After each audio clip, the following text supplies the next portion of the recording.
Quarter of this year, GDP grew by an annual rate of 1.1%, but analysts expected it to grow 2%. Let's bring in David Stryzewksi, CEO of Sound Planning Group.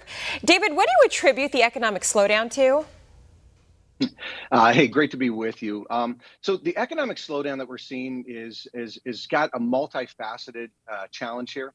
So as we look at things, there's supply and demand that are going to help to produce, economic values. And so what we're not doing is supply side economics. What we're doing right now is we've essentially deputized the Fed to raise interest rates at the fastest pace that they've ever raised them, which has created this, higher rate environment, and the entire world runs on credit.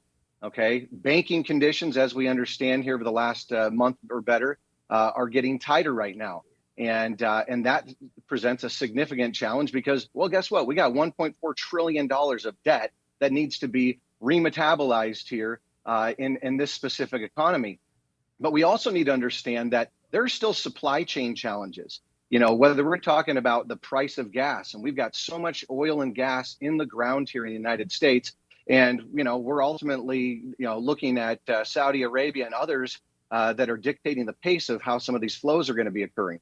And so as we look at the economy as a whole, we're ultimately being constrained, and that's been by design of the Federal Reserve because they're trying to get inflation under control. So, the good news is that the economy was positive and not negative like we saw a couple of quarters last year. The rough news is we're probably just beginning to see these numbers really develop right now. And I think that personally, we're going to be seeing a much rougher ride as we get into the summer and into the fall. So does this mean that the Fed rate hikes are working? Yes and no. The Fed has this mysterious idea that the inflation should get down to 2%. Now, I don't know exactly where they got that thought, especially because long-term inflation is a little better than 3%. Well, 2% was what it was under Trump in 2019. It was around 2%. Yeah, precisely. So, hey, we'd love to get back to those amazing economic timeframes where everyone was doing better, money was low cost, and we had, the ability to, have the stock market, the bond market, the housing market, the crypto market. Everything was booming. All people were doing better. Right now, I don't think that we're going to be seeing inflation get down to these numbers. When we raise rates, it takes 270 days on average for those rates to actually get into the economy. So we've only really seen a few of these rate hikes based upon that math actually get into our economy as we're a little better than a year into this now. So yes, it's coming down, and yes, things are getting constrained, and that is what the Fed's trying to do. I personally am a free markets guy, so I believe that we should probably just allow things to naturally occur and instead of try to afflict them and force them to occur. But the Fed's doing the best job that they can right now, given the information that's available. So explain this to us, would you please? Retail sales fell in March due to those higher borrowing costs we talked about and the inflation, which is still very high. But household spending increased by 3.7% in the first quarter.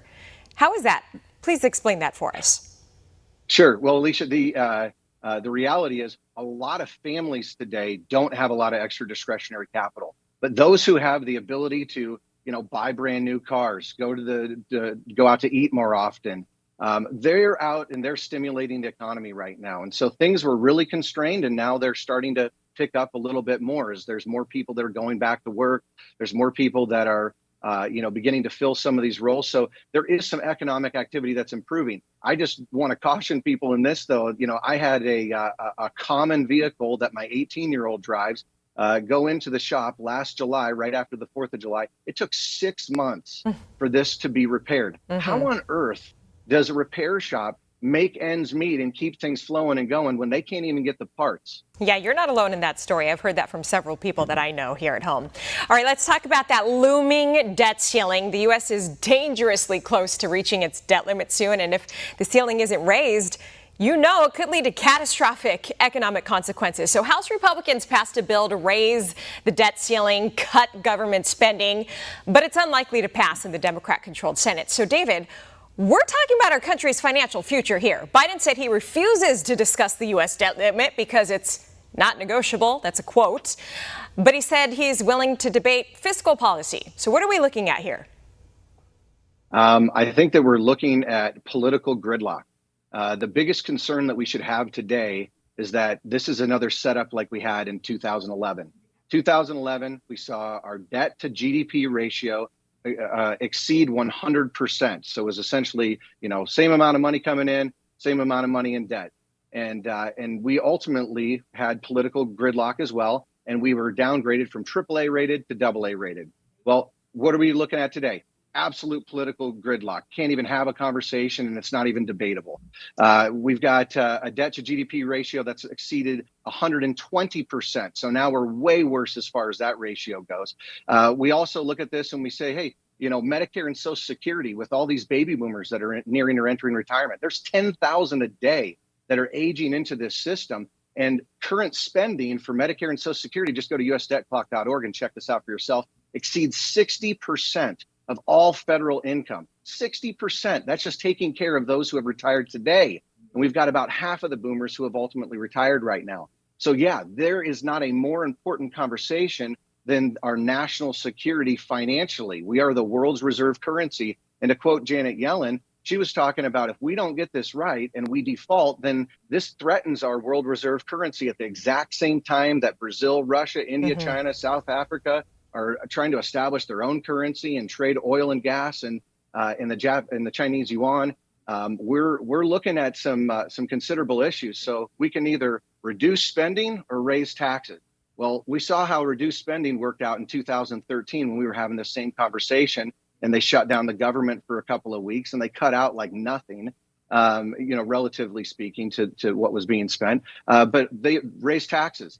Well, guess what? Those who have money, well, they're ultimately going to be looking at much higher taxes. I think that this is a very real thing. And by the way, most of those baby boomers on Medicare and Social Security have the vast majority of their money inside of those 401k accounts that have a tax lien on them. Uncle Sam doesn't need to pass new law. He just needs to raise the rates. And ultimately, we're going to be forfeiting more than what we thought that we were going to be forfeiting before.